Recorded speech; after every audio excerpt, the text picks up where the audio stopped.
Hello and welcome everyone. Welcome to my channel. आज हम चलने वाले हैं काशी विश्वनाथ मंदिर बनारस में, जो कि 12 ज्योतिर्लिंग में से एक ज्योतिर्लिंग है। साथ ही साथ हम गंगा जी का भी दर्शन करेंगे।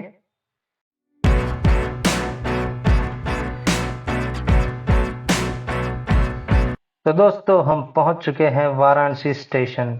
यहां से हम हमारे सफर की शुरुआत करेंगे। चलिए चलते हैं।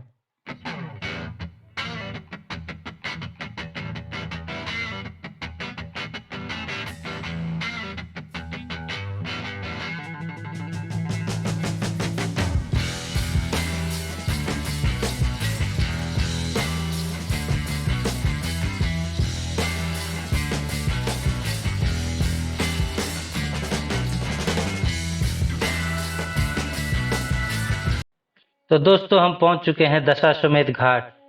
दशाश्वमेध घाट उत्तर प्रदेश में वाराणसी में स्थित है, जो कि विश्वनाथ मंदिर के सबसे निकट में महत्वपूर्ण घाट है। इस घाट के साथ हिंदुओं की दो कहानियां प्रसिद्ध है। कहा जाता है कि ब्रह्मा ने इसे शिव के स्वागत के लिए बनाया था, और दूसरी कहानी ये है कि ब्रह्मा ने यहाँ पे दशाश्वमेध यज्ञ किया था, जहाँ पे जिसके दौरान 10 घोड़ों की बलि दी गई थी। वर्तमान घाट का निर्माण पेशवा बालाजी बाजीराव ने 1748 में करवाया था। कुछ दशक बाद इंदौर की महारानी अहिल्याबाई होलकर ने 1774 में घाट का पुनर्निर्माण करवाया। गंगा नदी के साथ अनेक पौराणिक कथाएं जुड़ी हुई हैं। मिथकों के अनुसार ब्रह्मा ने विष्णु के पैर के पसीने की बूंद से गंगा का निर्माण किया था। पृथ्वी पर आते समय शिव जी ने गंगा को अपने सिर जटाओं में रखा। त्रिमूर्ति के तीनों सदस्यों के स्पर्श के कारण यह पवित्र समझा गया। एक अन्य कथा के अनुसार राजा सगर ने जादुई रूप से 7000 पुत्रों की प्राप्ति की। एक दिन राजा सगर ने देवलोक पर विजय प्राप्त करने के लिए एक अश्वमेध नामक यज्ञ किया। यज्ञ के लिए घोड़ा आवश्यक था, जो इंद्र ने चुरा लिया था। सगर ने अपने सारे पुत्रों को घोड़े की खोज में भेज दिया। अंत में उन्हें घोड़ा पाताल लोक में मिला, जो एक ऋषि कपिल मुनि के समीप बांधा था। सगर के पुत्रों ने यह सोचकर कि ऋषि ही घोड़े की गायब होने की वजह है, उन्होंने ऋषि का अपमान किया। तपस्या में लीन ऋषि ने हजारों वर्ष बाद अपनी आंखें खोली, और उनके क्रोध से सगर के सभी 7000 पुत्र जलकर वहीं भस्म हो गए। सगर के पुत्रों की आत्मा भूत बनकर विचरने लगी, क्योंकि उनका अंतिम संस्कार नहीं किया गया था। सगर के पुत्र अंशुमन ने आत्माओं की मुक्ति का असफल प्रयास किया, और बाद में अंशुमन के पुत्र दिलीप ने भी। भगीरथ राजा दिलीप के दूसरे पत्नी के पुत्र थे। उन्होंने अपने पूर्वजों का अंतिम संस्कार किया। उन्होंने गंगा को पृथ्वी पर लाने का प्रण किया, जिससे उनका अंतिम संस्कार कर राख को गंगा जल में प्रवाहित किया जा सके और आत्मा स्वर्ग में जा सके। भगीरथ ने ब्रह्मा की घोर तपस्या की, ताकि गंगा को पृथ्वी पर लाया जा सके। ब्रह्मा प्रसन्न हुए और गंगा को पृथ्वी पर भेजने के लिए तैयार हुए, और गंगा को पृथ्वी पर के बाद पाताल में जाने का आदेश दिया, ताकि सगर के पुत्रों की आत्माओं की मुक्ति संभव हो सके।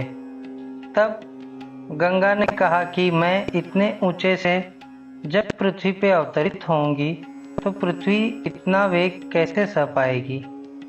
तत्पश्चात भगीरथ ने भगवान शिव से निवेदन किया, और उन्होंने अपनी खुली जटाओं में गंगा के वेग को रोककर एक लट खोल दी, जिससे गंगा की अविरल धारा पृथ्वी पर प्रवाहित हुई। वह धारा भगीरथ के पीछे पीछे गंगा सागर संगम तक गई, जहां सगर पुत्रों का उद्धार हुआ। शिव के स्पर्श से गंगा और भी पावन हो गई और पृथ्वीवासियों के लिए श्रद्धा का केंद्र बन गई। पुराणों के अनुसार स्वर्ग में गंगा को मंदाकिनी और पाताल में भागीरथी कहते हैं।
ये पहला सिक्योरिटी चेक गेट है।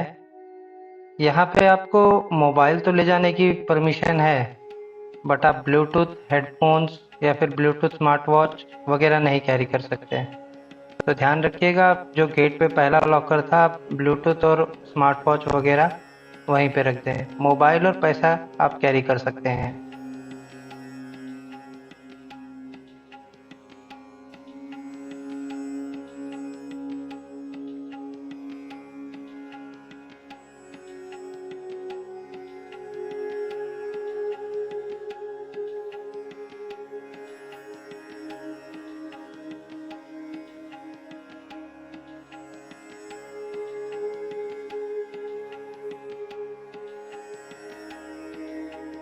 इस द्वार को गंगा द्वार कहा जाता है।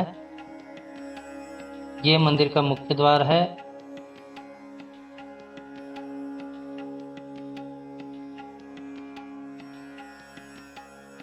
और आप जो देख रहे हैं सामने स्वर्ण मंदिर, यही है बाबा काशी विश्वनाथ मंदिर।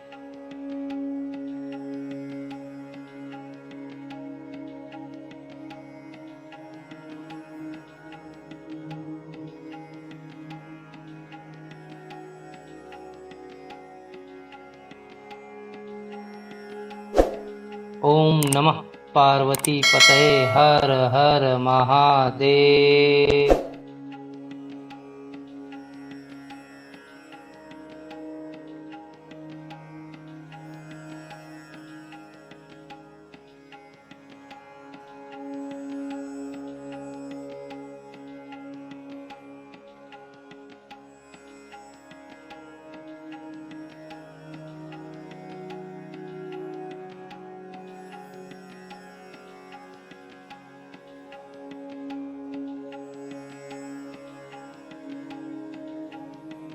तो दोस्तों, ये है मणिकर्णिका घाट, बाबा काशी विश्वनाथ कॉरिडोर के बिल्कुल बगल में। यहाँ पे इंसान की अंतिम क्रियाएं की जाती हैं और इसे मोक्ष का द्वार भी कहा जाता है।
तो दोस्तों, अगर आपको घोड़े की या फिर ऊंट की सवारी करनी है तो आपको गंगा जी क्रॉस करके उस तरफ जाना होगा नाव से।